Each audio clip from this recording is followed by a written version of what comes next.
ওলি হলো দুই প্রকার। এক নম্বর প্রকার হইল ওলিয়ে তাশরিঈ, দুই নম্বর প্রকার হইল ওলিয়ে তাকভিনী।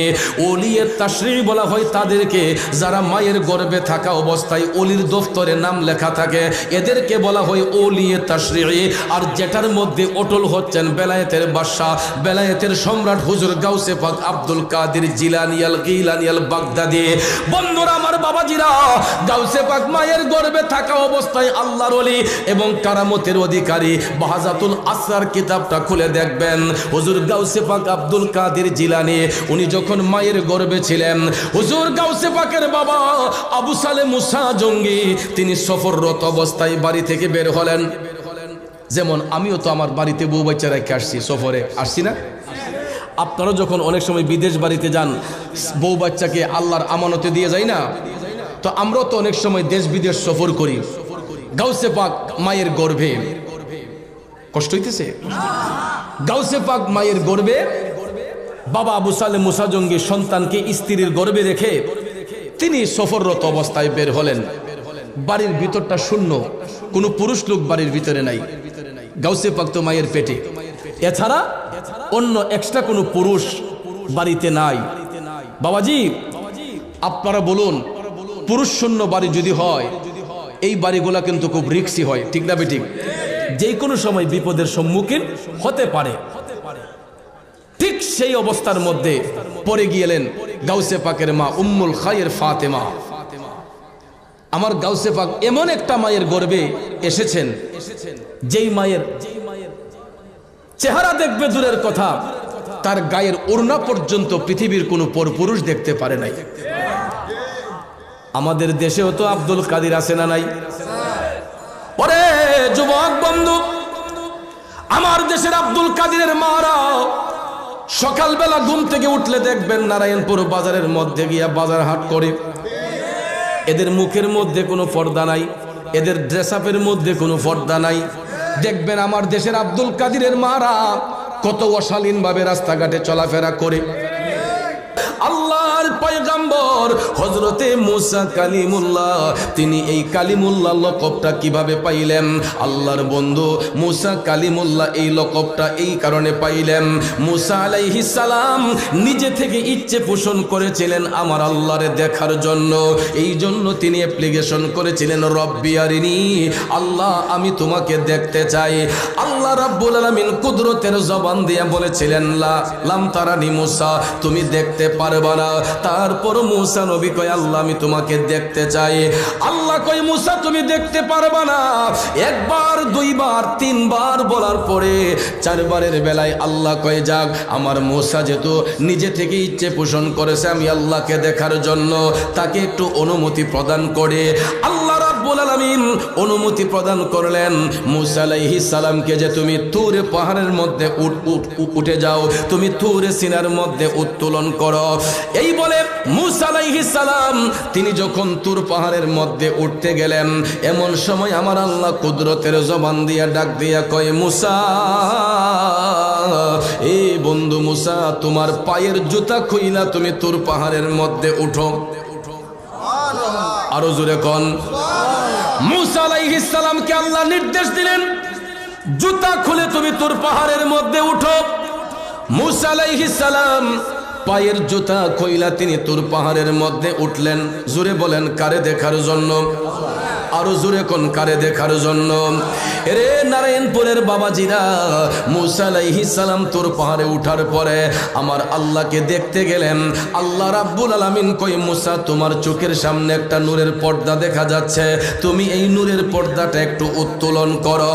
নির্দেশ পাইয়া মুসা আলাইহিস সালাম নূরের পর্দায় হাত দিয়ে উত্তোলন করতে দেরি হয়েছে, আমার আল্লাহর নূরে তাজাল্লিতে তুর পাহাড়টা জ্বলে পড়ে সার হইতে দেরি করে নাই। মুসা আলাইহিস সালাম নূরের পর্দা উত্তোলন করতে দেরি হলো, তুর পাহাড়টা ছাই হতে দেরি হইল না। আল্লাহ রাব্বুল আলামিন ডাক দিয়া কয়, বন্ধু মুসা, এই জন্যই বলেছিলাম তুমি আমার নূরের তাজাল্লি সহ্য করতে পারবে না হে মুসা। তারপরে যদি তুমি তুর পাহাড়ের মধ্যে উঠেছিলা বড় আশা করে আমি আল্লাহকে দেখার জন্য, মুসা রে তোমার পায়ের কারণে আমি তুর পাহাড়ের ছাইগুলাকে সুরমা হিসেবে কবুল করে নিলাম। যেই সুরমা আমি আপনি এখন পর্যন্ত চোখের মধ্যে লাগাই, এটা মুসা নবীর বরকতে। মুসা আলাইহিস সালাম আমার মৌলা পাকের নূর তাজাল্লি যখন সহ্য করতে পারে নাই, তখন তুর পাহাড়টা জ্বলে পুড়ে সারকার হয়েছিল। আর ওই তুর পাহাড়ের ছাইগুলাকে আমার আল্লাহ সুরমা হিসেবে কবুল করে মুসা আলাইহিস সালাম উপাধি পেয়েছিলেন কালিমুল্লাহ। জোরে জোরে কন্যা সুবহানাল্লাহ। আমাদের মুসলিম মিল্লাতের আদি পিতা হযরতে বাবা ইব্রাহিম আলাইহিস সালাম, উনি যখন মহান আল্লাহর সঙ্গে প্রেমের কালেকশন ফিট করলেন কিভাবে, ইশকে মুস্তাফার প্রেম অন্তরে জাগ্রত করে বাদশা নমরুদ যখন আগুনের মধ্যে ফেলে দিয়েছিল, ইব্রাহিম আলাইহিস সালাম সেই অগ্নিকুণ্ড থেকে বাঁচার জন্য রাহমাতাল লিল আলামিন নবীর দোহাই দিয়ে আমার মওলাকে ডাকছিলেন। আমার আল্লাহ যখন দেখলেন ইব্রাহিম আলাইহিস সালাম মায়ার নবী দয়ার নবীর ভালোবাসা অন্তরে নিয়ে মহান আল্লাহরে ডাকতেছে, সাথে সাথে সেই অগ্নিকুণ্ডকে আমার আল্লাহ ফুল বাগিচা বানাইয়া দিছে। এই জন্য কবি বলেছিলেন, খালিলুল্লাহ প্রেমিকে ছিল নমরুদে আগুনে দিল, খালিলুল্লাহ প্রেমিকে ছিল নমরুদে আগুনে দিল, আগুন হইল ফুল বাগিচা প্রেমের কারণে, প্রেমের ডোরি বন্ধরে মদিনার শোনে, প্রেমের ডোরি বন্ধরে মদিনার শোনে। খারাপ লাগতেছে ভাইয়েরা, এ যুবক ও মুরব্বী বাবাজিরা গো, প্রেম যদি করতে হয় আমার নবীর সাথে প্রেম করো, ভালো যদি বাসতে হয় আমার নবীকে ভালোবাসো, ওই নবীর মোহব্বত যদি সিনার মধ্যে রাখতে পারো গো, আমার আল্লাহ আগুন পর্যন্ত ফুল বাগিচা বানাইয়া দেয়, পাহাড়কে সমুদ্র বানাইয়া দেয়, সমুদ্রকে আমার আল্লাহ পাহাড় বানাইয়া দেয়। কথা বলেন ঠিক না বিঠেন? এই জন্য আশেক কয় প্রেমিক কয় নবী নবী করে আর কত কাল আমি কাঁদব, নবী নবী করে আর কত কাল আমি কাঁদব, আপন নয়নে কবে জানি, আপন নয়নে কবে জানি নূর নবীকে আমি দেখব, নবী নবী করে আর কত কাল আমি কাঁদব। একটা জবানও বন্ধ রাখবেন না, চিৎকার মেরে বলুন ইয়া রাসূলুল্লাহ। জগতের বন্ধুরা রে,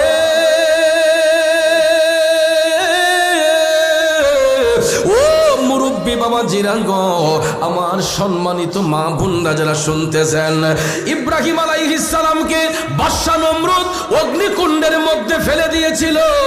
এই আগুনে পইরা তিনি যখন নবীর মহব্বতে কান্না শুরু করলেন, আমার আল্লাহ এই আগুনটাকে ফুল বাগিচা বানাইয়া ইব্রাহিম নবীকে উপাধি দিলেন খালিলুল্লাহ। জোরে জোরে কন্যা সুবহানাল্লাহ। এখন আমি আপনি এমন একজন নবীর উম্মত হইলাম, আমার আপনার নবীর উপাধি হইছে হাবিবুল্লাহ। জোরে কোন কি? জোরে কোন কি?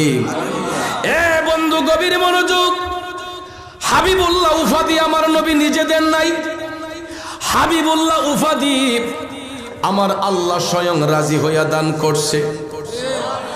আর বন্ধুকে হাবিবুল্লাহ বইলা আমার আল্লাহ এমন একটা জায়গার মধ্যে নিয়ে দিদার করেছেন, যেই জায়গার মধ্যে কোনো ফেরেশতার আগমন হবে দূরের কথা, কোনো নবী রাসূলের আগমন সেখানে হয় নাই। বন্ধুরা আমার বাবাজিরা গো, মায়ার নবী দয়ার নবীকে আমার আল্লাহ তাআলা এমন একটা জায়গার মধ্যে নিয়ে দিদার করেছেন। এই জায়গাটা সম্পর্কে ইশকে মোহব্বত ইমামে আলা হযরত আজিমুল বরকত লিখেছেন, আসমানों के ऊपर सब नबी रह गई, अर्श जुम पे पहुंचा हमारा नबी। খারাপ লাগতেছে? পৃথিবীর মধ্যে যত নবী রাসূল আল্লাহ পাঠিয়েছেন সমস্ত নবী রাসূলকে 7 আসমান পর্যন্ত আমার আল্লাহ সীমাবদ্ধতা দিয়েছেন। 7 আসমানের উপরে কোন নবীর আগমন হয় নাই, কোন নবী যাওয়ার পারমিশনও নাই। সমস্ত নবীগণের সীমাবদ্ধতা 7 আসমান পর্যন্ত। কিন্তু সমস্ত নবীগণের কাঁধের মধ্যে জিনার কদম মোবারক, তিনি হলেন আমার আপনার নবী রাহমাতাল লিল আলামিন মুহাম্মদুর রাসূলুল্লাহ সাল্লাল্লাহু আলাইহি ওয়াসাল্লাম। ওই নবীর মকাম আল্লাহ কোথায় নেই দেখুন। আলা হযরত লিখছেন आसमानों के ऊपर सब नबी रह गई अर्शो आज़म पे पहुंचा हमारा नबी। আমার মদিনার কামলিওয়ালা নবীর মকাম হলো 7 আসমানের উপরে আরশ আজিম পাড়ি দিয়া যেই জায়গাটার নাম হচ্ছে লামকান। ভাইরা আমার, লামকানে যাওয়ার আগে আরশ আজিমের মধ্যে আমার নবী যখন উঠতে গেলেন, সুবহানাল্লাহ কোন, নবীজির পবিত্র কদম মোবারকে জুতা মোবারক ছিল। আমার মদিনার কামলিওয়ালা নবীজি জুতা মোবারক খুইলা আমার আল্লাহর আরশ মুআল্লার মধ্যে উঠতে চাইলেন। এমন সময় আল্লাহ রাব্বুল আলামিন কুদরতের জবান দিয়া ডাক দিয়া কয়, বন্ধু ও প্রাণের হাবিব গো, আপনার জুতা রেখে কেন আপনি আরশের মধ্যে উঠতেছেন? আমার মায়ার নবী ডাক দিয়া কয়, আল্লাহ গো, আমি কেমনে জুতা নিয়ে আপনার মহান আরশের মধ্যে উঠে? আপনি তো আপনার বন্ধু মূসাকে বলেছিলেন জুতা খুইলা তুর পাহাড়ে ওঠার জন্য, আর আমি রাসূল কেমনে আপনার মহান আরশের মধ্যে জুতা নিয়ে উঠে? আল্লাহ তাআলা ডাক দিয়া কয়, হাবিব ও প্রাণের বন্ধুগণ, আমি মূসাকে এই জন্য জুতা খুলে তুর পাহাড়ে উঠতে বলেছে।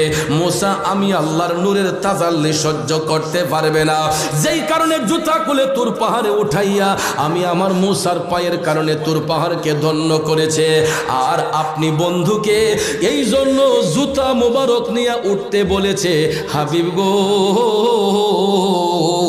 আমার আরশ মুআল্লা আপনি বন্ধু নবীর জুতা মুবারকের ধুলির অপেক্ষা করতেছে।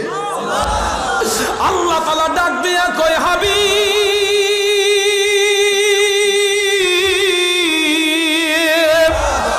ও প্রাণের বন্ধু গো, আপনার জুতা মুবারকের ধুলি দিয়া আমি আল্লাহর আরশটারে ধন্য করে দেন। আরো জোরে কন্যা সুবহানাল্লাহ।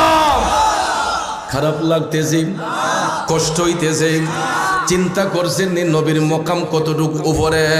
এই জন্য আশেক কয়, প্রেমিক কয়, আরশ করছি যার পায়ের ধুলা মাখি তো চাই সারা বেলা। আরশ করছি যার পায়ের ধুলা মাখি তো চাই সারা বেলা। উম্মতের দরদি এমন আর তো দেখি না, উম্মতের দরদি এমন আর তো দেখি না। ও মুসাফির জিয়ারতে চলো মদিনা, সেথায় আছেন নূর নবীজি দয়ার খাজিনা। খারাপ লাগতেছে, নবী আমার আছেন যেথায় জান্নাতের বাগান তো সেথায়, ঠিক কিনা? নবী আমার আছেন যেথায় জান্নাতের বাগান তো সেথায়, সেই বাগানের পরশ পেলে কিছুই চাহি না, সেই বাগানের পরশ পেলে কিছুই চাহি না। ও মুসাফির জিয়ারতে চলো মদিনা, সেথায় আছেন নূর নবীজি দয়ার খাজিনা। একটা জবানও বন্ধ রাখবেন না, চিৎকার মেরে বলুন আল্লাহু আকবার। আমার যুবক বন্ধুরা, ও মুরব্বী বাবাজিরা গো, আমার মা বোনরা যারা শুনতেছেন ভাইবা দেখেন, মুসা আলাইহিস সালাম জুতা খুইলা তোর পাহাড়ে উঠাও, আমার আল্লাহর নূর তাজাল্লি সহ্য করতে পারেন নাই। কিন্তু আমরা এমন একজন নবীর উম্মত, যেই নবীর জুতা মুবারকের ধুলিতে আমার আল্লাহর আরশ ধন্য হয়ে যায়। বাজান রে, তাইলে যেই নবীর জুতা মুবারকের ধুলিতে আমার আল্লাহর আরশ ধন্য হয়, ওই নবীর গোলামি করলে আল্লাহ বেজার হয় না খুশি হয়? জোরে কোন, বেজার হয় না খুশি হয়? এই জন্য দুনিয়ার কিছু কিছু মানুষ আমার নবীর শান ও মান বলতে গিয়া তারা একটু বেজার হইয়া যায়, আসেনিও? এই জন্য আশেক কয়, প্রেমিক কয়, দুজাহানে কি যে হবে মোদের পরিচয়, প্রিয় নবীর গোলাম ছাড়া অন্য কিছু নয়। ঠিক না বেঠে? দুজাহানে কি যে হবে মোদের পরিচয়, প্রিয় নবীর গোলাম ছাড়া অন্য কিছু নয়। নবীর গোলামির খাতায় নাম লেখাতে চাই কি চাই না? কারা কারা চাই দুইটা হাত তুলে দেখাই। নারায়ে তাকবীর। এতগুলো যুবক আর আওয়াজটা এত আস্তে, এটা খুব কষ্টকর হয়। যুবক ভাই যদি আস্তে আওয়াজ দেয় তাইলে বোঝা যায় এটা দজবঙ্গ রুগী। কথা কোন ঠিক না বেঠে? তাহলে যুবক তো যুবকের মতো আওয়াজ দিবে। কথা কোন ঠিক না বেঠে? নারায়ে তাকবীর, নারায়ে রিসালাত, নারায়ে গাউসিয়া, আহলে সুন্নাত ওয়াল জামাত, সুন্নি মহাসম্মেলন জিন্দাবাদ কইছেন না জিংলাবাস কইছেন? পিছনের আওয়াজে তো বোঝা যায় কেউ কেউ জিংলাবাসও কইছেন। জিন্দাবাদ কইছেন তো? আল্লাহ সবার আওয়াজে বরকত দেখ, সকলে আমিন কন, আরো জোরে কন আমিন। বাজান, এই আওয়াজ দিলে লাভ হয় না লস হয়? মাঝে মাঝে যখন নবীর মহব্বতে আওয়াজ আসে, রেসালতের স্লোগান, ইয়া রাসূলুল্লাহর স্লোগান যখন আসে, তখন শয়তান দূর হয়, আল্লাহর রহমত বর্ষণ হয়। কথা কোন ঠিক না ঠিক? তাইলে আমরা আল্লাহর রহমত চাই কি চাই না? জোরে বলেন, চাই কি চাই না? দুজাহানে কি যে হবে মোদের পরিচয়, প্রিয় নবীর গোলাম ছাড়া অন্য কিছু নয়, প্রিয় নবীর গোলাম ছাড়া অন্য কিছু নয়। ঠিক কিনা বলুন? নবীর প্রেমিকেরা যুগে যুগে যত সাহাবা হয়েছেন, তাবেঈন হয়েছেন, তবে তাবেঈন হয়েছেন, আইম্মায়ে মুজতাহিদিন হয়েছেন, খুলাফায়ে রাশিদিন হয়েছেন, ওলি আব্দাল গাউস কুতুব, এখন পর্যন্ত যারা হচ্ছেন একমাত্র আমার নবীর গোলামির মাধ্যমে। কথা কোন ঠিক কিনা? নবীর গোলামি করব কয় কিছু কিছু লেবেন্ডিস মার্কা মৌলবী আছে, বোমপাস্টিক মার্কা মৌলবী আছে না? এগুলা দেখবেন কয় সারা জীবন যা করছিলাম এটা ভুল করছি, কয় সারা জীবন মিলাদ কিয়াম করছে এটা বলে ভুল করছে, নবীর যে দাঁড়াইয়া সালাম দিছে কয় জন্মের ভুল করছি। তে বলে কোরআন শরীফের কোন জায়গার মাঝে বলে ঈদে মিলাদুন নবী খুঁজা পাইছে না। আর নবীর প্রেমিকরা কোরআন শরীফ খুললেই দেখে আমার নবীর মিলাদের আলোচনা। কথা কোন ঠিক কিনা? আর হইলে বোঝা গেল কিছু কিছু মৌলবী স্বার্থের উপর যখন আঘাত পড়ে তখন এরা ইমানটাও বিক্রি করে দিতে পারে। এদের অবস্থা দেখে আমার নবীর কথা মনে হয়ে যায়। ১৫০০ বছর আগে আমার মদিনার কামলিওয়ালা নবী ভবিষ্যৎবাণী করেছিলেন, যেটা সহিহ মুসলিম শরীফের মধ্যে আসছে। রাসূল বলেছেন এমন একটা ফিতনার জামানা আসবে যেই জামানার মধ্যে আমার উম্মতের ঈমান রাখাটা এতই কঠিন হবে, হাতের মধ্যে জ্বলন্ত আগুন রাখা যেরকম কষ্ট হবে ঠিক মুসলমানদের ঈমান রাখাটা এর চাইতে বেশি কষ্ট হবে। তাইলে বর্তমানে আমরা দেখতেছি এখন ঈমান নিয়ে চলাই বড় কঠিন হয়ে গেছে। কারণ বাজান রে, স্বার্থের পিছনে মানুষ এমনভাবে ছুটে গেছে, এই একটু টাকা পয়সা পকেটের মধ্যে ঢুকাইলে দেখবেন ঈমান হারা হইয়া যায়। সারা জীবন মিলাদ কিয়াম করছে, নবীরে নূর মানছে, হাজির নাজির মানছে, এলমে গায়েব মানছে, যখন মামা পকেটে ঢুকে গেছে না না না এটা আগে যেটা করছে ভুল হই। কথা কোন ঠিক না বে ঠিক? ওরে বাগানে সর্পের সীমানা, আদর কইরা সর্পরে কেউ সইও না রে ভাই, ও তার সর্বঙ্গে বিশ্বে ভরা, সর্বঙ্গে বিশ্বে ভরা, ধ্বংসিলে প্রাণ বাসে না। অজ্ঞানে কি চিনতে পারে আকবরী সোনা। বাইরে বাগানে পাখির সীমা নাই, কাকের মুখে ময়নার বুলি শুনছ রে ভাই। ওরে কাকো কালো, কুকিল কালো, কাকো কালো, কুকিল কালো, আরো কালা ময়না। অজ্ঞানে কি চিনতে পারে আকবরী সোনা। আরে বাগানে বৃক্ষের সীমা নাই, সকল বৃক্ষে আগর চন্দন মিলবে না রে ভাই। ওরে আগর বইলা শেওড়া গাছে, আগর বইলা শেওড়া গাছে কুড়াল খানি ভাঙ্গো না। অজ্ঞানে কি চিনতে পারে আকবরী সোনা। রাগ করতেছেন? আরে বাগানে ফুটে নানান ফুল, ও ভাই সকল ফুলে বসে না রে ভ্রমরা বুলবুল। ঠিক নিও? বাগানে ফুটে নানান ফুল,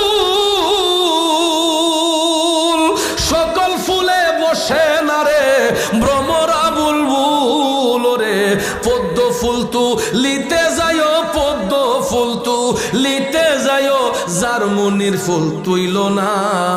অজ্ঞানে কে চিনতে পারে আকবরী সোনা। কথাটা এই জন্য বললাম আব্বারে, এমন একটা জাইমানার মধ্যে আমরা আসছি, দেখবেন দাড়ি সুন্দর, পাগড়ি সুন্দর, জুব্বা সুন্দর, ঘুমটা সুন্দর, দেখলে মনে হয় আল্লাহ মনে হয় আসমানের ফেরেশতা এই মাত্র ফাটাইছে। এমন সুরতদারি আছে নিও। বাবারে বাবারে, মুখের মাঝে এত রস, আমার মনে আমরা সিলেটের কমলা তত রস নাই। কথা কোন ঠিক না ঠিক? তবে একটা কথা মনে রাখবেন, দুষ্ট লোকের মিষ্টি কথা, দুষ্ট লোক যারা এরা মিষ্টি মিষ্টি কথা বলবে আর চুরি কইরা এরা মানুষের ইমান নষ্ট করবে। ইমান চোর আছে না? এগুলার দেখবেন টাকা লাগে না, কয় আমারে ফেটে বাতে রাখলি সারবো, আমারে ফেটে বাতে রাখলি সারবো, যদি আপনারা 2 লাখ খাওয়ান মনে করে খাওয়াইয়ে না, নাইলে এমনি চলবে। তখন এই যে কথাটা কইছে ফেটে বাতে রাখবেন, এই কথাটা হইন না আমার একটা জিনিস মনে হইছে যে আমরা ঘরের মাঝে কিন্তু আনা পয়সার একটা জিনিস ফালি আমরা। ঠিক নিও?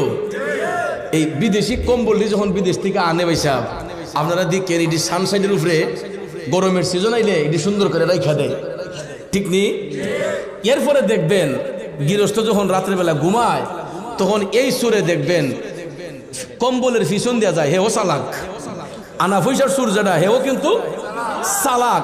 হে কম্বলের পিছন দেখিয়া রাতের বেলায় গৃহস্থ যখন ঘুমায়, হে কটকট করে কামড়ায়, কামড়াইয়া দেখা যায় যখন ছিদ্র করে লিছে, এরপরে কম্বলের উল্টি কি আরাম, হ্যাঁ, এটার ভিতরে আস্তে আস্তে ঢুকিয়া দেখা যায় বেটার বিদেশি কম্বলটা এত দামি কম্বল আনছে, 2 ফাটের কম্বল, এটার ভিতরে ঢুকিয়া বাসা বাইন্দা পুরা রাজত্ব তুই তার। কথা কোন ঠিক না? পুরাটা রাজত্বই তার। খাইয়া দেখবেন কম্বল একদম জর্জরা করে লিছে। এখন এই অগ্রায়ণ মাস আসছে, কাতি মাস আসছে, এখন শীত আসছে, কম্বলের প্রয়োজন, কম্বল একটু রোদ লাগাই, সেনটা টান দেওয়া যখন খুললা যারা দিছে, আই হায় হায় হালি উল আর উল, পুরা কম্বল শেষ। জিজ্ঞেস যদি করেন যে ভাই কম্বল নষ্ট করলো কে, কয় আনা টেহার ইন্দুরে। এটা পয়সার না আনা পয়সার, এটা টাকা দিয়ে আনতে হয় না, এটা আনা টেহার সুরে পিছন দিয়ে ঢুকা বিদেশি কম্বল দিয়ে নষ্ট করে জর্জরা করে লাই। ঠিক তদ্রুপ ভাবে আমাদের দেশে দেখবেন এক জাতীয় লোক এখন বের হইছে, আমার ফেটে বাতে রাখলে সারবো, 2 লাখ ডাইল বা যদি খাওয়ান আপনারা মনে করে খাওয়াইয়েন, আর আমারে আপনারা রাখতে পারেন, কোনো সমস্যা নাই, আমি 5 ওয়াক্ত নামাজ পড়বো, এলাকার মানুষের দিনদার ইমানদার বানাইমু। কথা কোন ঠিক না ঠিক? এরপরে দেখবেন ফেটে বাতে যখন কয়ে লিছে, আর আমরা দেশের মানুষও তো মাশাল্লাহ, যদি এমন ফিসাবিল্লাহ হুজুর পায়, না না না ওনার মতো ভালো মানুষ আইবেন খুব। একটা দিন মজুর যদি কাজ করে, একটা দিন মজুর যদি কাজ করে, প্রতিদিন কাজ করলে এবারে 500 টাকার বেতন আছে, আসেনিও? এই ভদ্রলোকেরও 500 টাকার বেতন আছে। তো একজন ভদ্রলোক সারাদিন যদি খেতে কাজ করে 500 টাকা পায়, এবারে তো মাস শেষে 15,000 টাকা আসে। কিন্তু আমি দেখতেছি ছোট্টবেলায় যেটা দেখছিলাম ওখানে আইয়া দেখি ইতই ইমাম সাহেবের বেতন 10,000 5,000 8,000 7,000 উপরে উঠোই না। কি ইমাম সাহেব কি ওনার কি সংসার নাই, ছেলে মেয়ে নাই, ওনার কি পরিবার নাই? তাহলে ভাইয়ার আমার, আপনি নিত্য প্রয়োজনীয় জিনিস ক্রয় করতে গেলে যখন বাজারে যান, আপনার নারায়ণপুর বাজারে গিয়ে দেখেন তো 20 বছর আগে তরকারির মূল্য কেমন ছিল, এখন আইসা দেখবেন তো বাজারে গিয়ে তরকারির দামটা কেমন। এমন শীতের দিন আইলে তরকারি মানুষে আনা ঢাহাই দিছে, কারে আমার ক্ষেত্রে তাদের উঠে লিয়ে যা, ক্ষেত পরিষ্কার হোক, কথা কোন ঠিক না বেঠিক? কিন্তু এখন গিয়ে দেখেন সবজির দামটাও, লাল শাক পুঁই শাকের দামটাও আপনি বাজারে গিয়ে দেখেন এমন চড়া, সাধারণ মানুষের এটা হাতের নাগালে চলে গেছে। একজন ভদ্র মানুষ, নম্র মানুষ, উনি 7,000 8,000 টাকার বেতন দিয়ে কিভাবে তার সংসার চালাবে, কিভাবে তার বাচ্চা কাচ্চার পড়াশোনার খরচ যোগাবে। এরপরও ভাইয়ার আমার খালি একটা কথা কয়, আল্লাহ দিব, হুজুর আর আল্লাহ দে, কি আল্লাহ কি মুহ তুলে দিব? উসিলা না করলে সোজা একটা কথা যে হুজুর আর আল্লাহ দে, হুজুর আর আল্লাহ দে। হ্যাঁ, আপনি দেখেন 50,000 1 লক্ষ টাকা ইনকাম করে আপনার পরিবারে শান্তি নাই, কিন্তু একজন ভদ্রলোক 7,000 8,000 10,000 টাকার বেতন দিয়ে চাকরি করলেও দেখা যায় ওনার পরিবারকে উনি পর্দার ভিতরে রাখতে পারছে, ওনার ছেলে মেয়েকে শালীনভাবে রাখতে পারছে। কথা কোন ঠিক না ঠিক? এই জন্য ভাইয়ার আমার, কিছু মূল্যায়ন করবেন, ইমাম সাহেবদেরকে ফিসাবিলিল্লাহ রাখার চেষ্টা করবেন না। যেটা কই ফিসাবিলিল্লাহ বুঝবেন এটার ভিতরে বেজাল আছে, আর এই বেজালটা আইই এলাকার মসজিদ কমিটির সভাপতি আর সেক্রেটারি বিচারবো। কথা কোন ঠিক না ঠিক? সন্ধ্যার পরে দেখবেন কাশি একটা দিয়ে দেবো, কাহা বাইত নি কেডাও, আমি ইমাম সাহেব, ও আজ হুজুর আইন, দেখবেন গড়ে গেছে গিয়া বই ওই চাটা খাইয়া আগে বাইল বীজ করতেছে যে কেমনে কাটন যায় কম্বলটি। কথাটা বুঝছেন না? কেমনে কি করণ যায়? দেখা যায় হঠাৎ করে একদিন সভাপতি সাহেব অসুস্থ, সেক্রেটারি অসুস্থ, দেখা যায় গেছে গে ইমাম সাহেব সন্ধ্যার লগই গিয়া কাছে বই ওই পাউডার কাছে বই, আরে আপনার শরীরটা এত দুর্বল। ইমাম সাহেব যখন টিপ মাইরা দিছে তখন তো সভাপতি একটু ডুইলা গেছি। কথা কোন ঠিক না ঠিক? এরপরে কয় কাহা কয়দিন ধরে একটা কথা কমু ভাবছি, অহন কেমনে কি কইতাম? কয় কিতা? কয় কাহা এই মিলাদ কিয়াম যেটা করে মসজিদ, ইটা তো কোরআন হাদিস কোনো জায়গায় পাইছি না। আরো নাউজুবিল্লাহ কইতেন না? চাচা ইটা দেও গেলে হালি নবী নূরের নবী কইতা কোরআন শরীফের কোনো জায়গাত নাই। এবার তো মাদ্রাসার বারান্দা তো গেছে না। কথা কোন ঠিক না? বেড়ায় সাবাইয়া কইতাছে, ও আপনারা মুরব্বী মানুষ, ইমাম সাহেব মানুষ, কোরআন কিতাব পড়েন, আপনারা ভালো বুঝেন, আমরা কি তা কিছু বুঝি? এক কথাই শেষ, ঠিক না? কয়তা কাহা আগামী জুম্মাত আপনি দূর কইেন মুসল্লিরারে যে মিলাদ কি আমরা বন্ধ হয়ে জায়গা মসজিদ। এরপরে দেখবেন সভাপতি মসজিদে গিয়ে শুক্রবারে লঙ্গিটা দই নামাজের পরে 2টা কথা আছে, যাইয়েন না, এটা কইলে তো দরবার লাগে জায়গা, ঠিক না ঠিক? এই কথাটা কইলে কিন্তু দরবারটা লাগে। আর কিছু কিছু রেডিমেড মুসল্লি আছে শুক্র আলী ডিম, এরা তো মনে করেন তৈয়ার তাহে যে শুক্রবারে নাহলে কোনো একটা কথা নিয়ে উঠতে জায়গা, ঠিক না ঠিক? রাজনীতি নিয়ে এখন মাঠে ময়দানে নাই, রাজনীতি এখন সব গেছে গা মসজিদের ভিতরে, মাদ্রাসার ভিতরে। এখন মাহফিল নিয়ে তো রাজনীতি চলে, কথা কোন ঠিক কিনা? এত অধপতনে আমরা চলে গেছি বাইরে, সবকিছু নিয়ে ঢংডাং করতে করতে এখন ইসলাম নিয়ে পর্যন্ত ছিনিমিনি খেলা শুরু হয়ে গেছে। সভাপতিরা যখন গলাই লিছে এবারে হারিয়ে কয়, ইয়া আমরা আগে মসজিদ মিলাদ কিয়াম যে করছেন, এটা আমরা হুজুর মালো মানুষ উনি পাইছি, উনি এটা কোরআন কিতাবও পাইছে না, যেহেতু পাইছে না এটা আমরা করার দরকার নাই, বাদ দেন। করছিনি ইমানটা নষ্ট করছিনি। এই জন্য যুবক ভাইয়ার আমার, সোচ্চার থাকতে হবে, সবসময় অ্যালার্ট থাকতে হবে।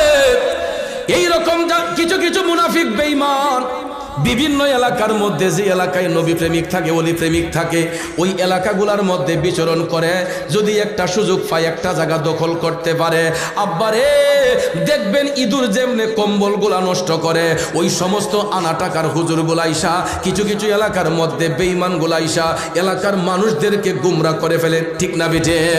এই জন্য আমি বিনয়ের সহিত বলবো, মসজিদের মধ্যে ইমাম সাহেব যদি রাখেন, আগে দেখবেন তার আকীদাটা ঠিক আছে কিনা। সেরা দেখেন না, কালো হোক ফর্সা হোক, যদি নবীর মহব্বতকারী হয় তাহলে বুঝবেন ওই ব্যক্তির সিনাটা আল্লাহর নূরের আলোয় আলোকিত আছে, ঠিক না ঠিক? নবীর নূরে আলোকিত আছে, কথা কোন ঠিক কিনা? কারণ ভাইয়ার আমার সাহাবী হজরতে বেলাল হাবশিও তো কালো ছিলেন, ঠিক না? এমন কালো ছিলেন যার মতো কালো সাহাবী আর কেউ ছিলেন না, কিন্তু কালো হওয়ার পরেও অন্তরের মধ্যে ইশকে রসুলের জজবা থাকার কারণে আমার রসুল বলেছিলেন, বেলাল তুমি তো আমার আগে জান্নাতে কদম রাখবা। হযরতে বেলাল ডাক দিয়া কই, নবী গো, নিশ্চয়ই মনে হয় আমি কোনো বড় ধরনের অন্যায় করেছে। ইয়া রাসূলুল্লাহ, আপনি দু জাহানের সরদার, আপনি রাহমাতাল লিল আলামিন, আপনার আগে আমি হাবশী কেমনে জান্নাতে আগে প্রবেশ করব? আমার নবী তখন ডাক দিয়া কই, বেলাল তুমি এমন ভাবে ইসলামের খেদমত করেছো, এমন ভাবে তুমি তোমার নবীকে তাজিম করেছো, হাসরের ময়দানে আল্লাহ রাব্বুল আলামিন আমি রাসূলের বহন করার জন্য একটা জান্নাতি বাহন যখন পাঠাইব, ওই জান্নাতি বাহনের সামনে একটা শিকল থাকবে কাঁধে নিয়ে টানার জন্য, কাঁধে নিয়ে টানার জন্য। বেলাল রে, আল্লাহ রাব্বুল আলামিন শিকল টানার জন্য তুমি বেলালকে মনোনীত করেছেন, পছন্দ করেছেন। আমি রাসূল ওই সাওয়ারের উপর বসা থাকবো, আর শিকলটা থাকবে তোমার কাঁধের মধ্যে। শিকল যেহেতু তোমার কাঁধে থাকবে বেলাল, জান্নাতের দরজা খোলার পরে সর্বপ্রথম কার কদমটা পড়বে? কারণ তে তো গোলামিতে মাশগুল, আমার নবীর গোলামি যে করেছে, এই জন্য গোলামের কত দাম দেখেন। শিকলটা যখন গোলামের কাঁধে থাকবে গো, ওই গোলামটাই তো আগে থাকবে, কথা কোন ঠিক কিনা? জান্নাতের দরজা খোলার পরে শিকল টাননেওয়ালা লোকটাই তো আগে প্রবেশ করবে। এই জন্য আমার নবী বলেছেন, বেলাল তুমি আমি রাসূলের আগে জান্নাতে প্রবেশ করবে। তাইলে আমার নারায়ণপুরের বাবাজিরা আপনারা বলুন, নবীর গোলামিতে শান্তি আছে না নাই? জোরে কোন আছে না নাই? দুনিয়াতে লিখে দিলাম নবীর গোলামিতে নাম, নবীর গোলামিতে নাম। এ বন্ধু, আশিক রাসূল বলবো না, আমরা গোলামে রাসূল। গোলামি করতে করতে আশিকের খাতায় একদিন নাম আসবে গো। কারণ আমার গাউসে পাক আব্দুল কাদের জিলানী আল গিলানী তিনি কেমনে কুতুবে রাব্বানী হয়েছেন, কেমনে তিনি শাইখ সুলতান হয়েছেন, কেমনে তিনি মহিউদ্দিন হয়েছেন। আপনারা গাউসে পাকের জীবনী যদি পড়েন, পইরা দেখবেন আমার গাউসে পাক তিনি মায়ের গর্ভে থাকা অবস্থায় আমার নবীর গোলামিতে মাশগুল ছিলেন। মায়ের গর্ভে থাকা অবস্থায় গাউসে পাক মায়ের গোলামিতে, নবীর গোলামিতে মাশগুল ছিলেন। কারণ ওনার মা একজন নবীর গোলাম ছিলেন, গাউসে পাকের বাবা নবীর গোলামিতে মাশগুল ছিলেন। বাহাজাতুল আসরার কিতাব আমি পড়ে দেখলাম, গাউসে পাক যখন মায়ের গর্ভে যখন আসলেন, আমার মদিনার কামলিওয়ালা নবী বাবা আবু সালে মুসা জঙ্গিকে স্বপ্নে যুগে রসুল দিদার করেছেন। আমার নবী দিদার করে বলতেছেন, এ আবু সালে, এ আবু সালে মুসা, তোমার ঔরসে আল্লাহ রাব্বুল আলামিন আমার সন্তান আব্দুল কাদিরকে দান করতেছেন। হে মুসা, তোমার আব্দুল কাদির এমন একটা পার্সন যাকে আমার আল্লাহ বন্ধু রূপে গ্রহণ করে নিছে। গাউসে পাক মায়ের গর্ভের মধ্যে থাকা অবস্থায় তিনি আল্লাহর ওলি, তিনি কারামতের অধিকারী। হে বন্ধু, কুতুবদের সর্দার হলেন হুজুর গাউসে পাক আব্দুল কাদের জিলানী, এই জন্য তাকে বলা হয় কুতুবে রাব্বানী। আমার নবী বলেছিলেন, মুসা, হে আবু সালে মুসা, তোমার ঔরসে আল্লাহ তাআলা আব্দুল কাদিরকে দান করতেছে। নামটা পর্যন্ত আমার নবী রাইখা দিছে, নামটা পর্যন্ত নবী রাইখা দিছে। আব্দুল কাদির তোমার ঔরসে আসতেছে, তার কাদের মধ্যে আমি নবীর কদম থাকবে। আর আমার আব্দুল কাদিরের কদমটা পৃথিবীর যত ওলি হবে, যত আল্লাহর বন্ধু হবে, সমস্ত ওলিদের কাদের মধ্যে কদম থাকবে আব্দুল কাদিরের। আর আব্দুল কাদিরের কাদের মধ্যে কদম থাকবে আমি রাসূলের। আরো জোরে কন্যা সুবহানাল্লাহ। এই জন্য শায়ের বলেছেন, যে জন গৌসুল আজম সে জন বাগদাদে ওয়ালা, তার কাঁধে যার চরণ যুগল মদিনাওয়ালা। হাই গো, তার কাঁধে যার চরণ যুগল মদিনাওয়ালা, যে জন গৌসুল আজম সে জন বাগদাদে ওয়ালা, যে জন গৌসুল আজম সে জন বাগদাদে ওয়ালা। খারাপ লাগতেছে আমার বাবাজিরা। এ বন্ধু, ওলি হলো দুই প্রকার। এক নম্বর প্রকার হইল ওলিয়ে তাশরিঈ, দুই নম্বর প্রকার হইল ওলিয়ে তাকভিনী। ওলিয়ে তাশরিঈ বলা হয় তাদেরকে যারা মায়ের গর্ভে থাকা অবস্থায় ওলির দফতরে নাম লেখা থাকে, এদেরকে বলা হয় ওলিয়ে তাশরিঈ। আর যেটার মধ্যে অটল হচ্ছেন বেলায়েতের বাদশা, বেলায়েতের সম্রাট হুজুর গাউসে পাক আব্দুল কাদের জিলানী আল গিলানী আল বাগদাদী। বন্ধুরা আমার বাবাজিরা, গাউসে পাক মায়ের গর্ভে থাকা অবস্থায় আল্লাহর ওলি এবং কারামতের অধিকারী। বাহাজাতুল আসরার কিতাবটা খুলে দেখবেন, হুজুর গাউসে পাক আব্দুল কাদের জিলানী উনি যখন মায়ের গর্ভে ছিলেন, হুজুর গাউসে পাকের বাবা আবু সালেহ মুসা জঙ্গি তিনি সফররত অবস্থায় বাড়ি থেকে বের হলেন। যেমন আমিও তো আমার বাড়িতে বউ বাচ্চা রেখে আসছি, সফরে আসছি না? আপনারা যখন অনেক সময় বিদেশ বাড়িতে যান, বউ বাচ্চাকে আল্লাহর আমানতে দিয়ে যায় না? তো আমরাও তো অনেক সময় দেশ বিদেশ সফর করি। গাউসে পাক মায়ের গর্ভে, কষ্ট হইতেছে? গাউসে পাক মায়ের গর্ভে বাবা আবু সালেহ মুসা জঙ্গি সন্তানকে স্ত্রীর গর্ভে রেখে তিনি সফররত অবস্থায় বের হলেন। বাড়ির ভিতরটা শূন্য, কোনো পুরুষ লোক বাড়ির ভিতরে নাই। গাউসে পাক তো মায়ের পেটে, এছাড়া অন্য এক্সট্রা কোনো পুরুষ বাড়িতে নাই। বাবাজি আপনারা বলুন, পুরুষ শূন্য বাড়ি যদি হয়, এই বাড়িগুলা কিন্তু খুব রিক্সি হয়, ঠিক না বেঠিক? যে কোনো সময় বিপদের সম্মুখীন হতে পারে। ঠিক সেই অবস্থার মধ্যে পড়ে গিয়েলেন গাউসে পাকের মা উম্মুল খায়ের ফাতেমা। আমার গাউসে পাক এমন একটা মায়ের গর্ভে এসেছেন, যেই মায়ের চেহারা দেখবে দূরের কথা, তার গায়ের ওড়না পর্যন্ত পৃথিবীর কোনো পরপুরুষ দেখতে পারে নাই। আমাদের দেশেও তো আব্দুল কাদের আছে না নাই? পরে যুবক বন্ধু, আমার দেশের আব্দুল কাদেরের মারা সকালবেলা ঘুম থেকে উঠলে দেখবেন নারায়ণপুর বাজারের মধ্যে গিয়া বাজার হাট করে। এদের মুখের মধ্যে কোনো পর্দা নাই, এদের ড্রেস আপের মধ্যে কোনো পর্দা নাই। দেখবেন আমার দেশের আব্দুল কাদেরের মারা কত অশালীনভাবে রাস্তাঘাটে চলাফেরা করে। গাউসে পাকের মা আব্দুল কাদের জিলানীর মা উম্মুল খায়ের ফাতেমা, তিনিও মা। আমাদের দেশের মারাও মা।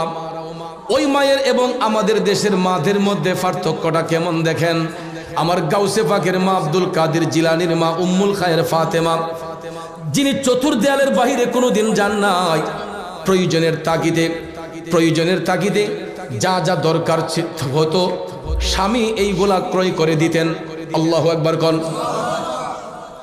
কিন্তু আমাদের দেশের মধ্যে দেখা যায় আমাদের মহিলা মা বোনরা তাদের গোপন অঙ্গের জিনিসগুলা কেনার জন্য নিজে দোকানে চলে যায়।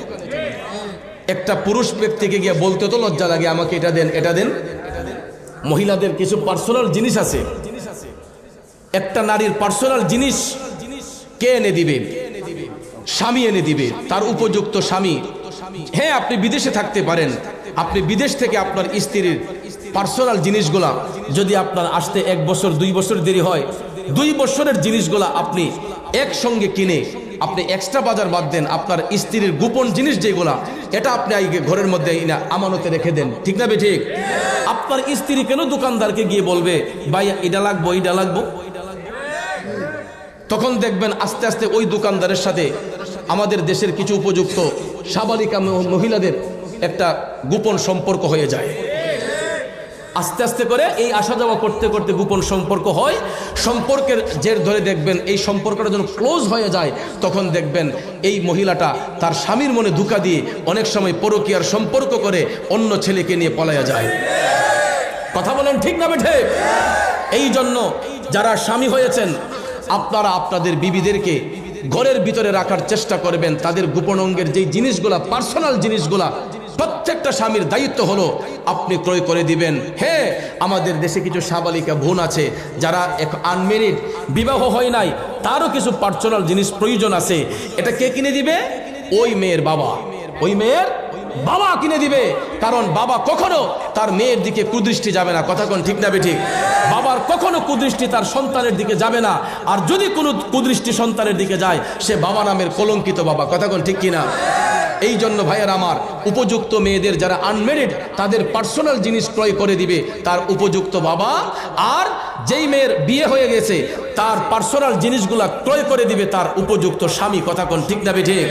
এই জন্য আমাদের মা বোনদের যেই গোপনাঙ্গের পার্সোনাল জিনিসগুলা যেগুলা তাদের নিত্য প্রয়োজনীয় এইগুলা ঘরের মধ্যে রিজার্ভ রাখার চেষ্টা করবেন, যাতে করে আমার মহিলা মা বোনরা বেপরোয়া হয়ে দোকানপাটে গিয়ে এইগুলা কিনতে না হয়, কথা কোন ঠিক না ঠিক?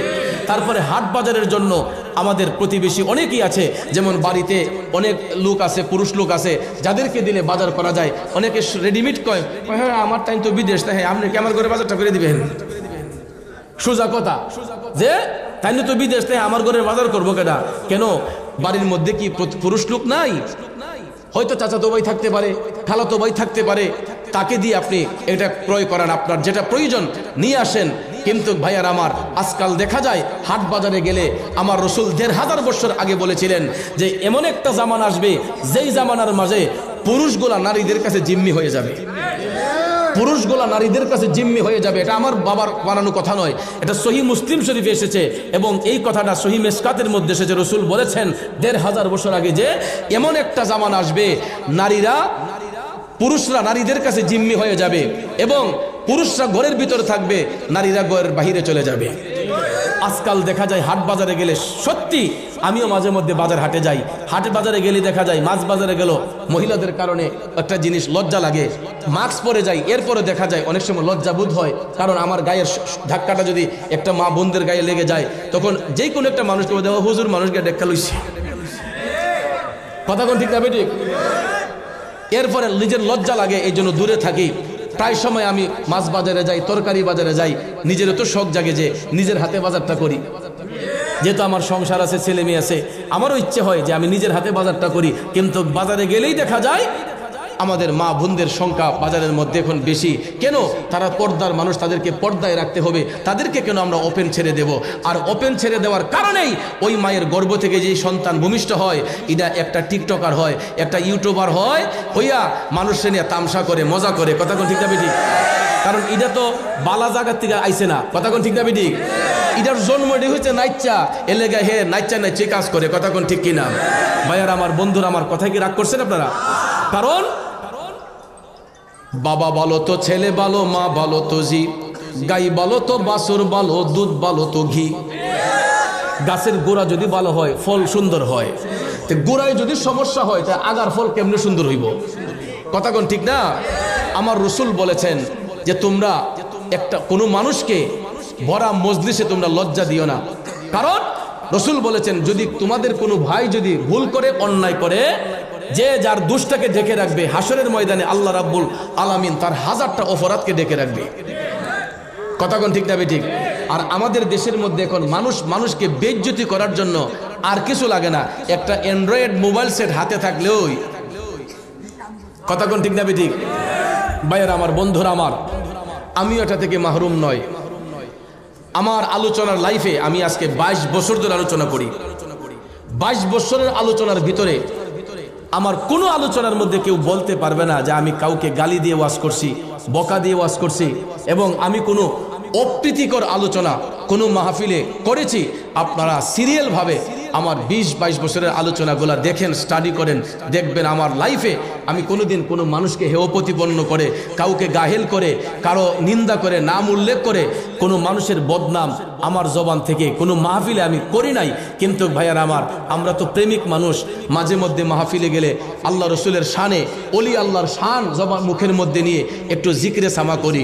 জিক্রে সামা করতে গিয়ে অনেক সময় দেখা যায় অনেক মাহফিলে যখন জজবা এসে যায়, হাল এসে যায়, কালবের জিকির করা হয়, তো কালবের জিকির করতে গেলে দেখা যায় এই যে বক্সগুলা, এগুলার মধ্যে কিন্তু প্রতিধ্বনি হয়। আজকে হয়তো ইকোটা স্লাইড দিছে, এগুলার মধ্যে যখন প্রতিধ্বনি বেশি হয় তখন শব্দটা বিকৃত হয়ে যায়, কথা কোন ঠিক না? আপনি দেখবেন একটা ইকো সিস্টেম বক্সের মধ্যে আপনি যখন একবার হেলো কইবেন, এটা 5 বার হেলো কইব, কথা কোন ঠিক না? তো এরকম ভাবে আমরা অনেক মাহফিলে, আল্লামা বন্ধুবর তাহিরি সাহেব এবং আমি অনেক মাহফিলে গিয়ে আমরা মাহফিল শেষে একটু জিক্রে সামা যদি করি, করার পরে দেখা যায় অনেক মাজার শরীফের মাহফিল থাকে, অনেক অলির দরবারের মাহফিল থাকে, অনেক দরবার শরীফের মাহফিল থাকে, যেখানে সারা রাত ব্যাপী মাহফিল হয়, 3:30, 4টা, 5টা পর্যন্ত মানুষ অধীর আগ্রহে বসে থাকে। মোনার সাহেব কখন আসবে, তাহিরি সাহেব কখন আসবে, একটু আমাদের সঙ্গে জিকির করার জন্য, আলোচনা শোনার জন্য বসে থাকে। আর জিকিরকে আমরা পুরো মাহফিলে করি। এই যে মনে করেন এখন আলোচনা করতেছি, 2 ঘন্টার মধ্যে হয়তো আমি 5 মিনিট জিকির করব, 2 ঘন্টা সময়ের মধ্যে আমি 10 মিনিট জিকির করব। যে বাকি যে আমি 1 ঘন্টা 40 মিনিট আলোচনা করলাম, 50 মিনিট আলোচনা করলাম, আমার আলোচনাগুলা কেউ শুনে না। এই 5 মিনিটের জিকিরকে কেন্দ্র করে এটারে আপনার এডিট করে বিভিন্ন ইউটিউবার ভাইয়েরা রুজির ধান্দায়, ইনকামের ধান্দায় দেখা যায় টিকটক বানাইয়া ইউটিউবের মধ্যে সাইরা, তখন কয় আমি বলে জিকির করি আলি হিমহে। ফেসবুকটা, ইউটিউবটা, টিকটকটা খুললে আপনারা দেখবেন কত ধরনের মানুষ যে কত বিশ্রীভাবে এই জিকির কোলাকে নিয়ে ট্রল করে। ভাইরে, আমাকে 100 বার গালি দেন, আমার দুঃখ নাই, আমাকে 100 বার গালি দেন, পারলে আমার গালে 2টা থাপ্পড় দেন, আমার তখনও ব্যথা লাগবে না। কারণ আমার রসুল যদি আঘাত সহ্য করতে পারেন, আমি তো ওই নবীর উম্মত, আমাকে আঘাত করলে আমি পারবো না কেন? আমাকে আপনি 2টা থাপ্পড় দেন, যদি আপনার পছন্দ না হয় আমাকে ধৈর্য আপনি 2টা থাপ্পড় দিতে পারেন। কিন্তু ভাইয়ার আমার, আপনারা যেই নামটাকে বিকৃত করেছেন, আপনারা জানেন উজুরি শাহ তিনি যে একজন আল্লাহর আরেফ বান্দা। উজুরি শাহ উনি কি কেমন ব্যক্তি জানেন? ওনার 2টা আস্তানা আমার চোখে দেখেছি, 2টা আস্তানা। একটা হলো ব্রাহ্মণবাড়িয়ার কসবা উপজেলার গোপীনাথপুর ইউনিয়ন, সেটা হলো বারাই গ্রামে। আর আরেকটা আস্তানা হচ্ছে কুমিল্লা জেলার মুরাদনগর উপজেলার বোলঘর গ্রামে। তো উজুরি শাহ হলো এটা ওনার উপাধি। কেন উপাধি? ওনার নাম এখন পর্যন্ত কেউ শনাক্ত জানে না কি নাম ওনার। তো উজুরি শাহ বলা হয়, উনি পুকুর ঘাটে গিয়ে ওনার পেটের নারী বড়ি সবগুলা উজুরি বের করে পানি দিয়া ধুইয়া পরিষ্কার কইরা আবার পেটের ভিতরে ঢুকাইয়া এটা সেলাই করে নিতেন। ওনার পেটের উজুরিগুলা, নারী বড়ি সবগুলা বের করে পানি দিয়ে ধুইয়া এগুলো আবার তিনি পেটের মধ্যে ঢুকাইতেন। এই জন্য এলাকার লোকজন যখন দেখেছে ওনাকে বলতো উজুরি শাহ, উজুরি শাহ। এবং উনি যেই জায়গার মধ্যে নামাজ পড়ছিলেন, এই নামাজের জায়গাটাকে কেন্দ্র করে, যে আমি যে বলেছিলাম যে কি মহিমা জানে গলার মালা বানায়া ধীরে ধীরে টানে, তো উনি এলাকার মানুষদেরকে আমল দিয়া, আখলাক দিয়া, নামাজ দিয়া উনি মানুষদেরকে টাইনা টাইনা নামাজি বানাইতেন। ওই এলাকার অন্ধপথের মানুষগুলাকে তিনি আলোর পথ দেখাতেন, নামাজি বানাইতেন। এই জন্য ওনার সম্মানে একটা মাহফিল হয় সেখানের মধ্যে যুগ যুগ ধরে। সেই মাহফিলে আমি যাই। যখন জিকিরটা করা হয়েছিল তখন আনুমানিক রাত 3:30 থেকে 4টা হবে, 3:30টার উপরে। আপনারা বলেন এই টাইমে কোনো মানুষ কি নবীর বাগানে থাকার কথা? হাজার হাজার মানুষ সেখানে উপস্থিত। আমি তাহিরি সাহেব উনি আসছেন, আমিও সেখানে ছিলাম। তারপরে আমরা জিকির করেছি আল্লাহর ওলির নাম নিয়ে, আল্লাহর ওলির নাম নিয়ে জিকির করেছি। এই জিকিরের মধ্যে এডিটিংয়ের মাধ্যমে এইগুলাকে বিকৃত করে ভাইয়ার আমার সারাটা ওয়ার্ল্ডের মধ্যে এখন আমি দেখতেছি এটা নিয়ে কত সিনেমা বানানো হইতেছে, নাটক বানানো হইতেছে, টিকটক বানানো হইতেছে। তো হইলে কি হইব? আমার কি লস আছে? আমার তো প্রোগ্রাম কমতেছে না, আমার তো সম্মান কমতেছে না। আপনি হয়তো আমাকে গালি দিচ্ছেন, কিন্তু আল্লাহ আমার ইজ্জত বাড়াই দিতেছে। এই যে টিকটক গুলো করতেছে, আমি দেখা যায় আগে যেই মাহফিলে লোক একটু কম হইতো, এই মাহফিলে এখন লোক বাইরে গেছে। এখন আমার সিরিয়াল দিতে কুল করে, আজকেও ভৈরবে প্রায় 8 থেকে 10 জন লোক আসছে ডেট নেওয়ার জন্য, আমি দিতে পারি না। তা আমার তো লস নাই। তো এগুলা করে আপনাদের লাভটা কি? আমার তো লস নাই। আপনারা এইগুলা কইরা তো আমাকে আরো এমন উঠাই দিছেন। এখন যে বেটা আমার চিনে না, হে বেটাও চিনে। সেই উত্তরবঙ্গ থেকে, দক্ষিণবঙ্গ থেকে আমাকে রেগুলার ফোন দিচ্ছে, হুজুর আমরা হেলিকপ্টারে নিয়ে আসবো, তারপর আপনি প্রোগ্রাম রাখেন। আমি অনেক দূরে যাই না, আমার ভয় লাগে, কারণ এখন বর্তমান সিচুয়েশনটা ভালো নয়। এই যে ওই রাজশাহী, দিনাজপুর, আপনার পঞ্চগড় থেকে প্রোগ্রাম আসে, হুজুর দাওয়াতটা রাখেন, প্রয়োজন হলে হেলিকপ্টারের ভাড়া আমরা দেবো, এরকমভাবে। কারণ ওই যে এই জিকির ভাইরাল করার কারণে সবাই এখন দেখা যায় আমি মোবাইল ফোন রিসিভ করে কুল করতে পারি না। তা আমার তো লস নাই, আমার তো প্রোগ্রাম কমতেছে না, প্রোগ্রাম বাড়তেছে, সিরিয়াল বাড়তেছে। তা আপনাদের লাভটা হইল কি? আপনারা তো গীবত করলেন, না যাই না, আপনারা ধ্বংস হলেন মাঝখানে। আপনাদের এই গীবতের কারণে আল্লাহ আমারে উঠাই দিছে। আল্লাহর ওলি উজুরি শাহকে হয়তো অনেকে জানতো না, কিন্তু এই উসিলায় ওনার নামটা অনেকের মুখে চলে আসে। ছোট থেকে বড় সবার মুখে আল্লাহর ওলির নাম এখন জারি হয়ে গেছে। কথা কোন ঠিক কিনা? এই জন্য ভাইয়ার আমার, আল্লাহর ওলিদের শানে গীবত করতে নাই, পরনিন্দা করতে নাই, তাদের বিরুদ্ধে কথা বলতে নাই। এগুলা অশালীন জিনিস, এটা ভুলে যাবেন না। এই দেশের মধ্যে ইসলামের অভয়বাণী আসছে আল্লাহর ওলিদের মাধ্যমে, ঠিক না? ঠিক। যাক, আসুন মূল কথায় চলে যাই। গাউসে পাকের মা, লানির মা, উম্মুল খায়র ফাতেমা তিনার গর্বে হুজুর গাউসে পাক আব্দুল কাদের জিলানী, যার চেহারা মোবারক পৃথিবীর কোন পুরুষে দেখে নাই। রাগ করতেছেন? কষ্ট হইতেছে? তাইলে পিছনে এক দুজন মানুষ উঠছে, এর আর কি স্ট্যান্ডার প্রয়োজন হয়েছে না কিতা কিতা? আইবেন নি? আলহামদুলিল্লাহ কন, আলহামদুলিল্লাহ কন। আইব। গভীর মনোযোগ। গাউসে পাকের মা ঘরের মধ্যে বসে কোরআনে তেলাওয়াতে মাশগুল। গাউসে পাক মায়ের গর্ভের মধ্যে। বাবা মুসা জঙ্গি সফরের অবস্থায় হঠাৎ করে দেখা যায় বাড়ির সামন দিয়ে ভিক্ষুক ভিক্ষার জন্য হাত দিচ্ছে।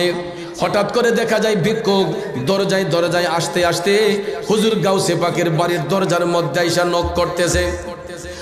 দরজার মধ্যে যখন নক করতেছে ভিক্ষার জন্য, ভিতর থেকে একজন খাদেমা মহিলা তিনি আওয়াজ দিলেন, আল্লাহর হস্তে ক্ষমা করেন, আমাদের বাড়ির ভিতরে কোনো পুরুষ লোক নাই। কি নাই? এই কথা যখন ভিক্ষুকে জানতে পারলো, তখন তার নজর খারাপ হইয়া গেছে। ভিক্ষুক কয়, যাক এই উসিলায় আবু সালে মুসা জঙ্গির বিবির চেহারাটা আজকে দেখা সুযোগ হইব, যেহেতু বাড়ির পুরুষ নাই। কত বড় জাহেল চিন্তা করেন, গাউসে পাকের মায়ের চেহারা দেখবে, মায়ের ইজ্জত নষ্ট করার জন্য সে ঘরের দরজার কোরআন ভাঙবে, এরকম প্রিপারেশন নিয়েছে ভিক্ষুক। ভাইয়ার আমার, ইজ্জতের মালিক কে? ইজ্জত দেওয়ার মালিক কে? নেওয়ার মালিক কে? আল্লাহ তাআলা সূরা আল ইমরানে বলেছেন, ওয়া তুইজ্জু মান তাশাউ ওয়া তুযিল্লু মান তাশা বিয়াদিকাল খাইর, যে আমি আল্লাহ চাইলে কাউকে ইজ্জত দিতে পারি, আমি আল্লাহ চাইলে কারো ইজ্জত নষ্ট করতে পারি। ঠিক না ঠিক? দেওয়ার মালিক কে? যুবক বন্ধুরা, আমার বাবাজিরা,